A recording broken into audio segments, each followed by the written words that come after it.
Hello दोस्तों, तो कैसे हैं आप लोग। जैसे कि आप देख रहे होंगे हमारा नया टॉपिक है न्यूटन्स थर्ड लॉ।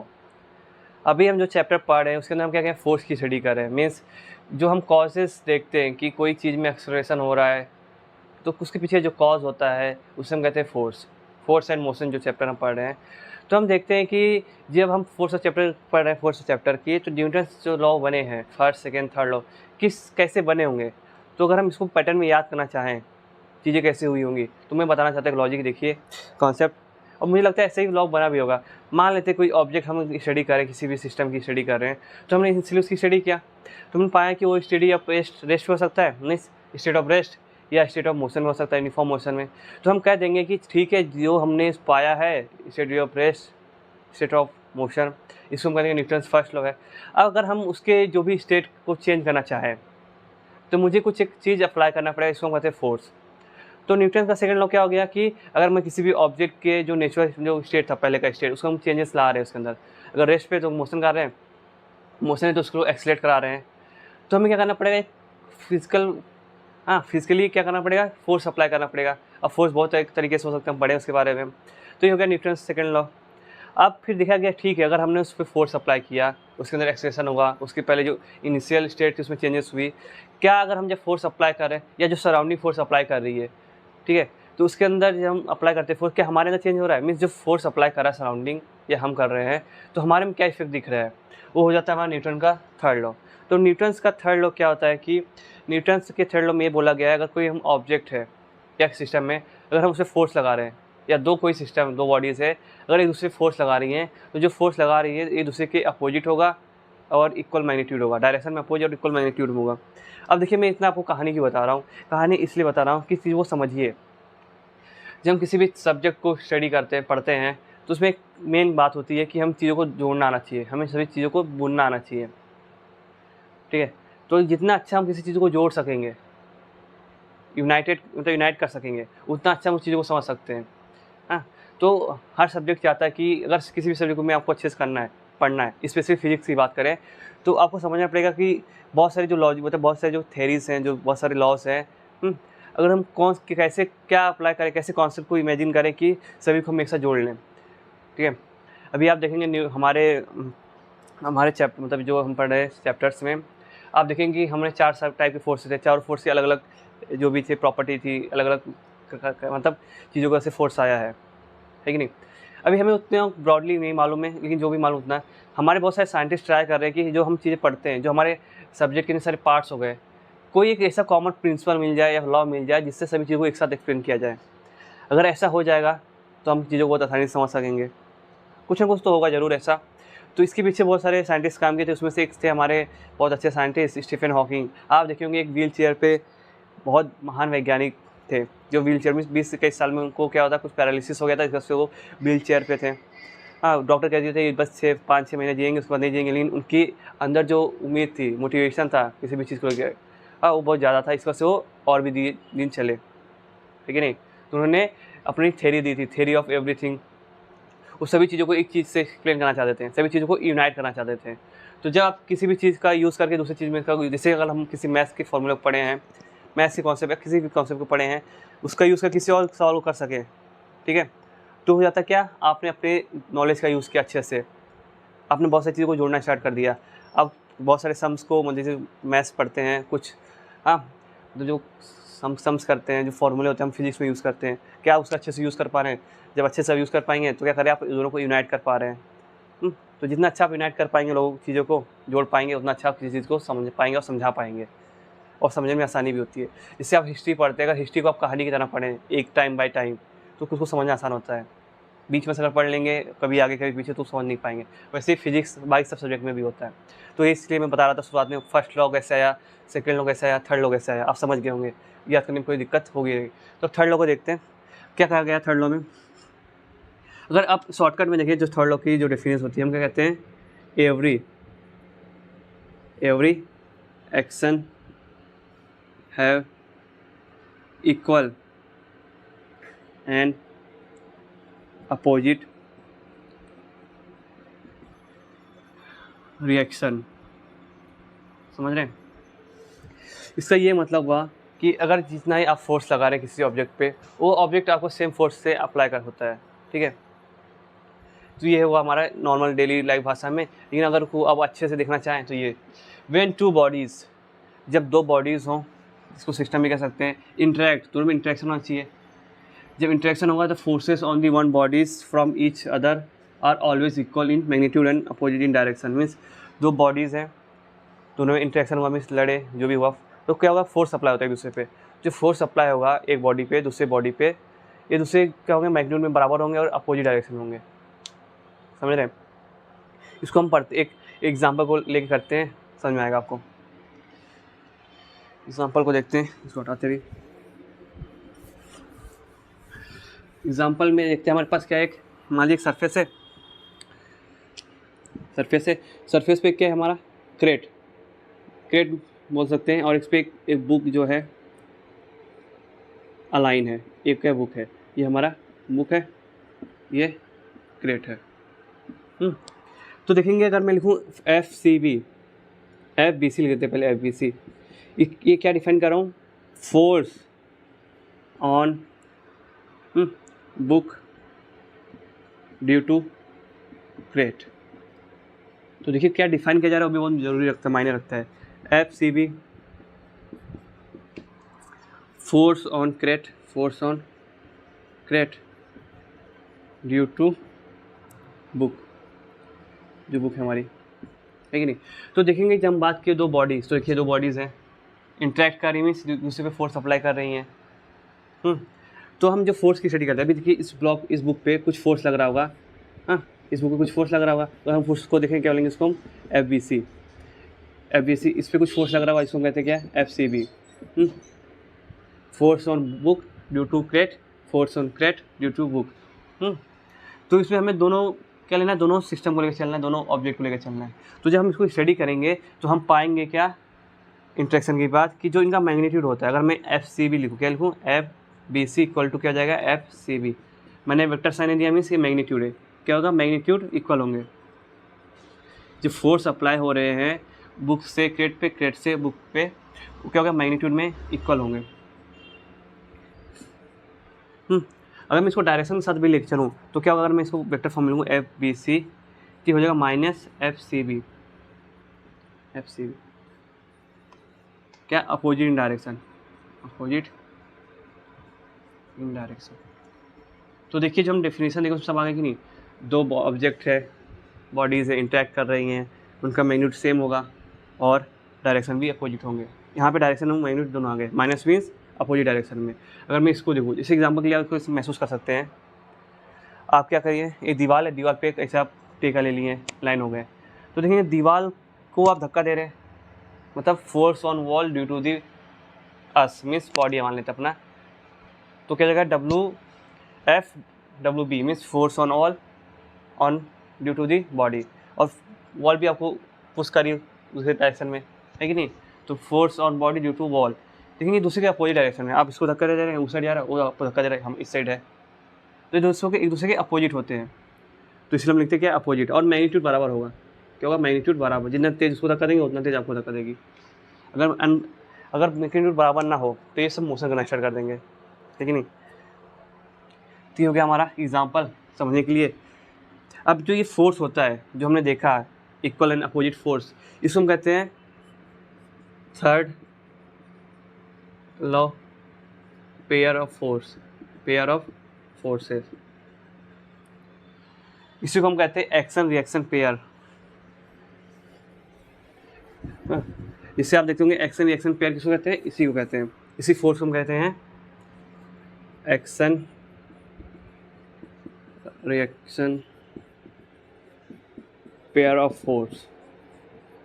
मीन्स आपने एक्शन किया, आपने दीवार को धक्का दिया, दीवार ने आपको धक्का दिया, तो आपने एक्शन दिया, उसके पीछे रिएक्शन आपको मिला कि नहीं, तो इसको कहते हैं एक्शन रिएक्शन। अब फोर्स की बात करते हो, एक्शन रिएक्शन फोर्स की बात हो गई।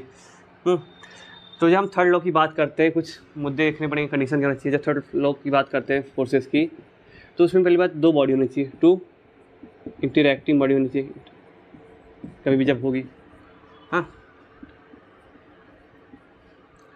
टू इंटरैक्टिंग बॉडी होनी चाहिए, और दोनों क्या होंगे, जो एक्शन रिएक्शन फोर्स होंगे दोनों हमेशा अपोजिट डायरेक्शन होंगे, अपोजिट एंड इक्वल, तो आपको पता ही है। तो ये जो फोर्स अप्लाई हो रहे हैं दो हैं, इसलिए पेयर, एक्शन मीन्स आप लगा रहे हैं, रिएक्शन लग रहा है, तो ये एक्शन रिएक्शन पेयर हो जाता है। अब एक्शन रिएक्शन पेयर कैसे समझेंगे कौन एक्शन रिएक्शन पेयर है, किस फोर्स के पेयर्स को हम एक्शन रिएक्शन पेयर कहेंगे। तो कुछ उसके कैरेक्टरिस्टिक होते हैं, मैं लिखता हूँ। कभी जब एक्शन रिएक्शन पेयर आप बात करें तो हमेशा क्या होता है, ये टू डिफरेंट बॉडी, ये हमेशा टू डिफरेंट बॉडी पे होते लगे होते हैं।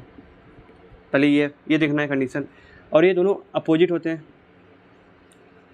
अपोजिट डायरेक्शन, और मैग्नीट्यूड इक्वल होता है। तो ये सब देखिए कैरेक्टर है, ये सब मिल गए तो एक एक्शन रिएक्शन पेयर होगा। और उसके बाद देखा जाए तो मैग्नीट्यूड इक्वल हो गया, उसके बाद ये साइमल्टेनियसली एक्ट करते हैं, साइमल्टेनियसली मतलब जैसे ही एक एक्शन लगा तुरंत रिएक्शन मिलेगा, कुछ लेट और नहीं होगा, नो डिले। और सबसे अच्छी बात ये इसका जो नेचर होता है फोर्सेस का, नेचर ऑफ फोर्स वो सेम होते हैं। हम जब नेचर ऑफ फोर्स की बात करते हैं मीन्स फोर्स किस टाइप का है, अगर फ्रिक्शनल फोर्स है तो उसका जो पेयर दूसरा पेयर होगा वो भी फ्रिक्शनल फोर्स होगा, तभी हम उसको एक्शन रिएक्शन पेयर कह सकते हैं। कोई दूसरा होगा तो हम उससे एक्शन रिएक्शन पेयर नहीं कह सकते। तो इसको हम एक एग्जांपल के तौर पे समझेंगे, सबको समझ में आ जाएगा। टू डिफरेंट बॉडी पे होना चाहिए, इंटरेक्टिंग बॉडी पे अपोजिट डायरेक्शन होना चाहिए, मैग्नीट्यूड इक्वल होना चाहिए, साइमल्टेनियस तुरंत फोर्स होना चाहिए, सबसे बड़ी बात नेचर ऑफ फोर्सेस इक्वल होना चाहिए। तो बहुत कन्फ्यूज होते हैं किसको हम बोलेंगे, तो ये सब प्रॉपर्टी अगर देख लेंगे और इतनी प्रॉपर्टी अगर होल्ड करी तो पक्का वो एक्शन रिएक्शन पेयर है। तो एक एग्जांपल देखते हैं, एग्जांपल को देख के सॉल्व करते हैं। बहुत ही अच्छा एग्जांपल है, सब चीज़ें क्लियर हो जाएंगी।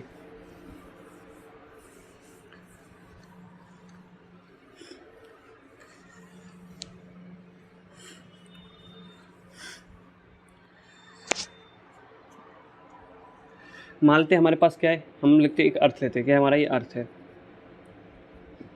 अर्थ पे एक टेबल रखा गया है। तो समझाने के लिए है टेबल, इतना बड़ा टेबल तो होगा नहीं, लेकिन समझिए आप, एक अर्थ है, अर्थ पे टेबल रखा गया है, टेबल के ऊपर हम रख दिए एक तरबूजा, क्या है, वाटर मेलन, ये है टेबल, ये हमारा अर्थ है। हाँ, तो देखेंगे इससे बहुत सारे फोर्सेस अप्लाई हो रहे हैं।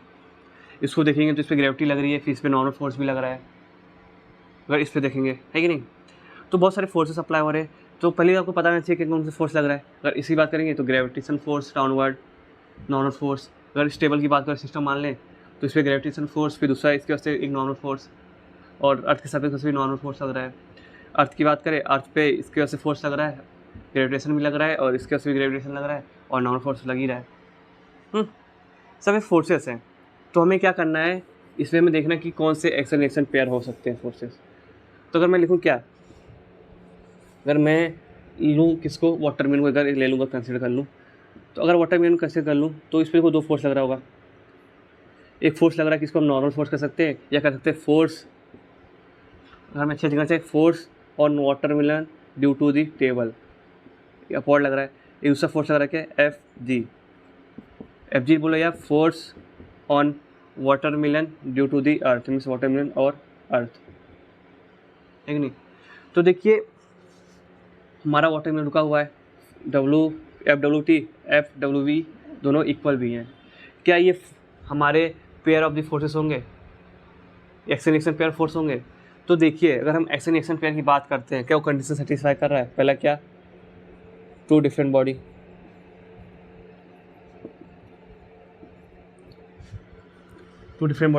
अपोजिट डायरेक्शन में, equal magnitude,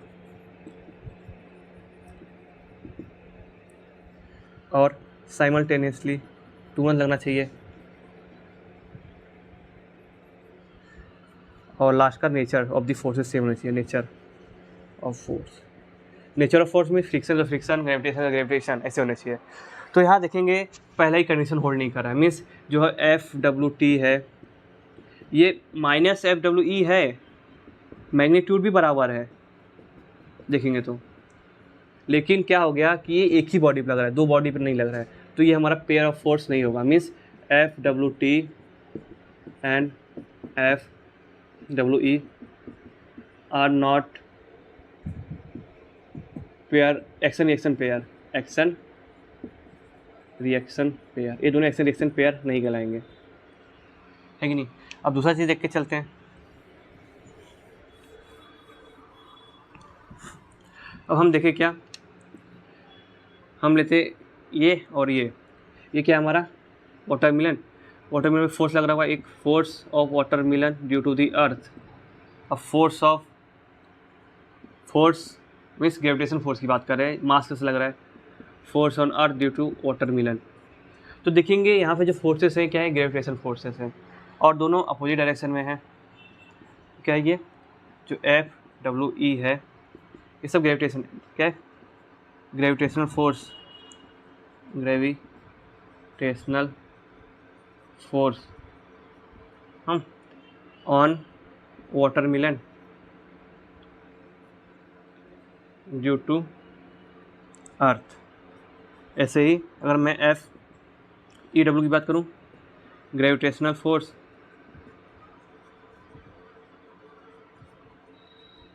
on earth due to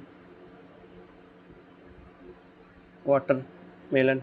तो इतना सब आप जानते ही होंगे फोर्स क्या लग रहा है, ग्रेविटेशन फोर्स क्यों लग रही है। हाँ, तो अगर इसको आप स्टडी करें तो देखेंगे FWE ये अपोजिट है FWE के EW के, है कि नहीं। देखो देखते ही मालूम पड़े अपोजिट है और दोनों का मैग्नीट्यूड सेम है, अगर ऐसे लिखे ब्रैकेट हटा दे, ब्रैकेट नहीं बार हटा दे, मैग्नीट्यूड भी सेम है। तो देखिए टू डिफरेंट बॉडीज से भी है, ये कंडीशन होल्ड हो गया, ये भी हो गया, अपोजिट भी है, इक्वल मैग्नीट्यूड भी है, तुरंत लग भी रहे हैं ग्रेविटेशन फोर्स। और nature of the forces means ये ग्रेविटेशन है, दूसरा भी ग्रेविटेशन है, तो मीन्स ये फोर्सेस हमारे क्या है, पेयर ऑफ द फोर्सेस कहलाएंगे। तो यहाँ पे ये जो है ये पेयर ऑफ द फोर्सेस हैं। तो भाई और भी देखते हैं। तो देखिए कभी भी नेचर सब कुछ हो लेकिन नेचर भी सेम होना चाहिए फोर्सेस का। अब हम देखिए किस पे, टेबल ले लेते हैं। तो अगर मैं बात करूँ टेबल, और मैं टेबल ले लूँ और मैं अर्थ ले लेता हूँ, अर्थ। तो अगर F इस पर अगर देखूँ जो फोर्स लग रहा है, ग्रेविटेशन लग रहा होगा एक, ये फोर्सेस तो बहुत लग रहे हैं लेकिन पेयर ऑफ द फोर्सेस कौन से होंगे, इक्वल एंड अपोजिट देखना है और जो सेम नेचर के हों। इस पर लिख सकते हैं FTE, इस पर लिख सकते हैं क्या FET। तो देखेंगे सेम दूसरे का अपोजिट है, इक्वल डायरेक्शन में है, समझ रहे हो। इनमें इतना दूर लिखा हूँ है नहीं, नज़दीक में होंगे, चिप हैं, अपोजिट डायरेक्शन में, इक्वल मैग्नीट्यूड्स, अलग अलग बॉडीज पे लग रहे हैं, सेम नेचर है, तो क्या कहलाएंगे हमारे पेयर ऑफ द फोर्सेस कहलाएंगे। और तो सब कुछ होल्ड हो रहा है, कंडीशन सब होल्ड हो रहे हैं। और दूसरा पेयर ऑफ द फोर्सेस क्या हो सकते हैं, जैसे अभी यहाँ हमने जब देखा नॉर्मल फोर्स की बात की है, ये हो गया हमारा ये, तो इस पर एक फोर्स लग रहा है F। अगर मैं एक टेबल लूँ और इसकी बात करूँ, टेबल इसके ऊपर फोर्स लगा रहा है, कर दे इसको कहेंगे FWT means force and motor में ड्यू टू टेबल। अब यहाँ पे टेबल पे एक फोर्स लग रहा है, इसको हम नॉर्मल फोर्स कहते हैं, क्या कहते हैं, नॉर्मल फोर्स। अगर इसको N2 मान लें, इसको N1 मानना पड़ेगा, फिर force and table due to watermelon, अगर इसको N1 मान लें, ये नॉर्मल फोर्सेस हैं, मैं बस वो लिख के दिखा रहा हूँ। तो ये भी देखिए दूसरे का अपोजिट है, दो अलग अलग बॉडीज़ पढ़ रहे हैं, हाँ सेम नेचर है, साइमल्टेनियस है, सब कुछ है, तो ये भी पेयर ऑफ द फोर्सेस कहलाएंगे, क्या कहलाएंगे, पेयर ऑफ द फोर्सेस। अगर मैं यहाँ पे ले लेता क्या दूसरा कुछ force FTE, force on table due to the earth, मतलब ग्रेविटेशन की बात करें, तो ये भी इक्वल अपोजिट हो जाए, फिर भी नेचर अलग है ना दोनों फोर्सेस का, तो कभी ये दोनों एक्शन रिएक्शन पेयर नहीं कहलाएंगे, ठीक है। तो ये क्या हो गया हमारे एग्जांपल समझने के लिए, एक्शन रिएक्शन पेयर क्या कहेंगे, सभी चीज़ें अगर होल्ड होगी तभी एक्शन रिएक्शन चीज़ें कहलाएंगी। तो यहाँ हमने क्या सीखा, न्यूटन थर्ड लॉ क्या होता है, action reaction pair of forces कैसे पहचानेंगे। तो बस आज के लिए इतना ही। आगे हम जब क्वेश्चंस करेंगे, मीन्स आगे जो लेक्चर्स होंगे वहाँ पे हम देखेंगे कैसे हम किसी फोर्स को दिखा सकते हैं। अभी जब जो नए नए लोग आए होंगे, बच्चे मतलब जो उन्होंने सीखने आए पढ़ने होंगे स्टूडेंट्स, तो उनको समझ नहीं आ रहा होगा कि कब फोर्स कहाँ लग जा रहा है, कैसे क्या लग रहा है। तो हम क्या करेंगे, रेड डायग्राम्स का यूज़ करके बहुत सारे डायग्राम बना लेंगे, तो फिर हम उसमें बनाएंगे कि ये फोर्स यहाँ लग सकता है, नॉर्मल फोर्स यहाँ कहलाएगा, या फ्रिक्शन फोर्स यहाँ लगता है, डायरेक्शन ये है, मैग्नीट्यूड ये है, सब बताएंगे, ठीक है, ताकि एक बार आपको कन्फर्म हो जाए। और उसके बाद कुछ सम्स करेंगे सबका चीज़ों का यूज़ करके, तो ये पूरा हमारा chapter force and motion complete हो जाएगा। तो आज के लिए बस इतना ही, बाय बाय।